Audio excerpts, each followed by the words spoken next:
Massimo Dutti doesn't exist. Well, that's what you have to ask yourself. Is Massimo Dutti actually a real thing?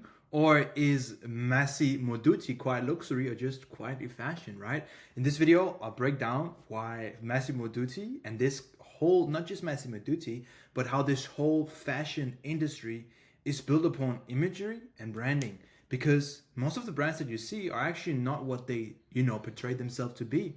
They're just a image of that and not actually that. So this video is actually also going to allow you to look at brands and see how you can, separate the real ones, not from the fake ones, but the real ones from the real luxury brands, and the most so fake ones. So did you know there's no actually Massimo Dutti? It's not it's not Italian, it's definitely not artisanal, and it's owned by Inditex. Yes, the same parent company as Zara.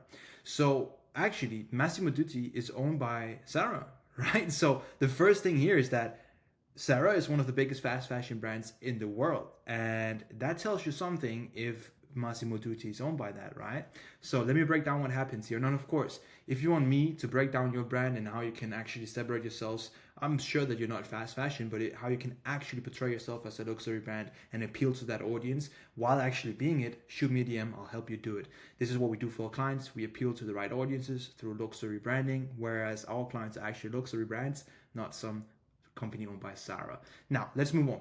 Massimo Dutti mastered the art of Italian sounding marketing, offering the illusion of luxury without the craftsmanship. There's no Tuscan workshop, no roots in Italian craftsmanship whatsoever. Massimo Dutti has no roots in Italy, nothing to do with Italy at all. It's purely based on marketing that offers the illusion of luxury.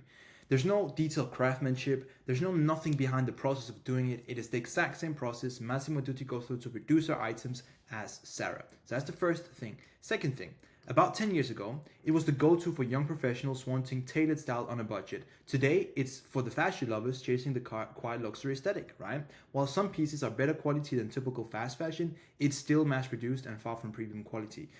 Obviously, you will find some pieces that are better quality than Zara, things that look better, that feel better, and that doesn't, fall like a piece of cloth after one wash. But, it's still quality or a quantity over quality. It's far from premium quality. If you try to match any real luxury Italian fashion brand with Massimo Dutti pieces, it's not even a thing. You cannot, it's not even close. You cannot compare it at all. It's far from that. Moving on. Yet, some luxury fashion brands sell pieces of similar quality for €1,000. So the question arises, who's the jerk here? The brand is owned by the Spanish fashion giant Inditex, same parent company as Zara, as I said. Some of these fashion brands are selling, the same stuff, the same quality, the same, actually the same quality, the same pieces for €1,000. With Massimo Dutti, it's much more affordable.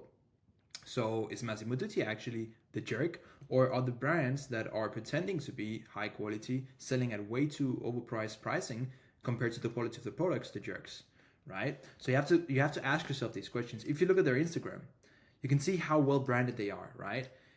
It really looks like a high quality fashion brand. Like, girls wearing it in high quality areas, men wearing it in high quality areas, the old money style with, the jacket, the sunglasses, the vintage car, the black and white, 90s, 80s vibes, all of that, they really are doing it well. And they are really positioning themselves as a high quality Italian fashion brand, but they're not, unfortunately. But they do it well in terms of the positioning. For example, this leather jacket right here, this is better quality than Zara. And some brands, as we just mentioned, I would imagine maybe not Hugo Boss, but brands like this, there are other brands that are selling these pieces for way more than Massimo Dutti are getting or are selling it at. So you can get some good pieces, but you have to be careful, right? And you just have to always be, be critical for what's the word for that? Not critical, but you have to critique things. You have to look at it with a critical eye and actually look at things as for what they are, not what you want them to be.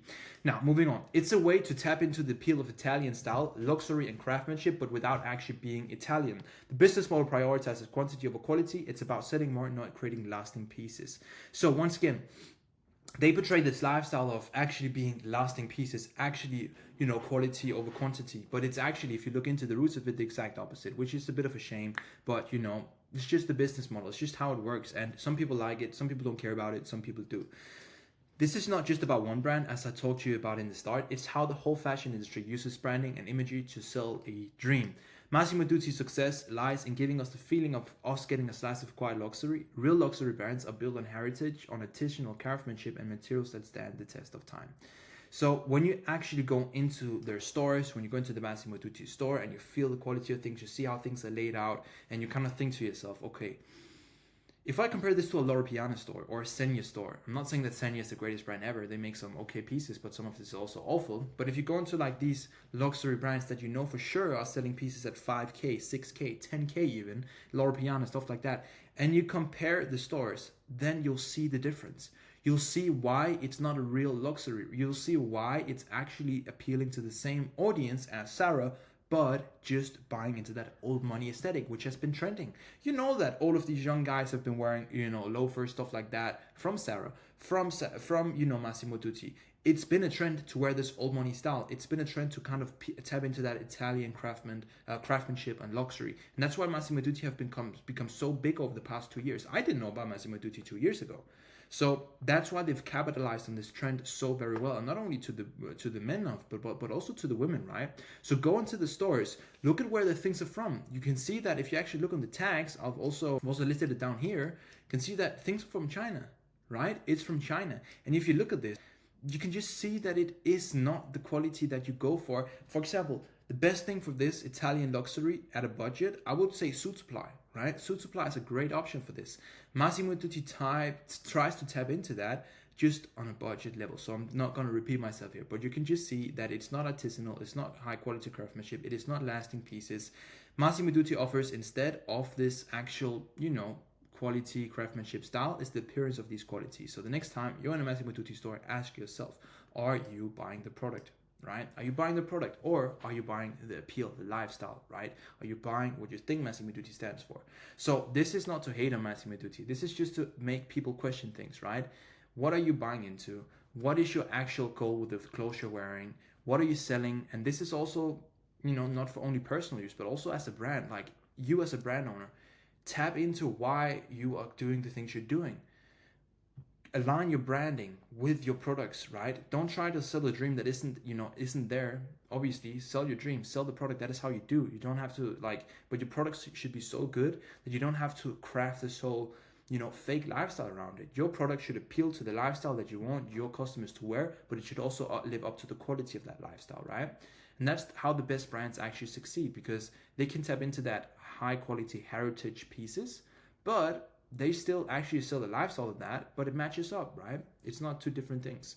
So as a brand owner, tap into your market by branding the same way. Learn from this strategy. Learn from Massimo Dutti, because you cannot judge them.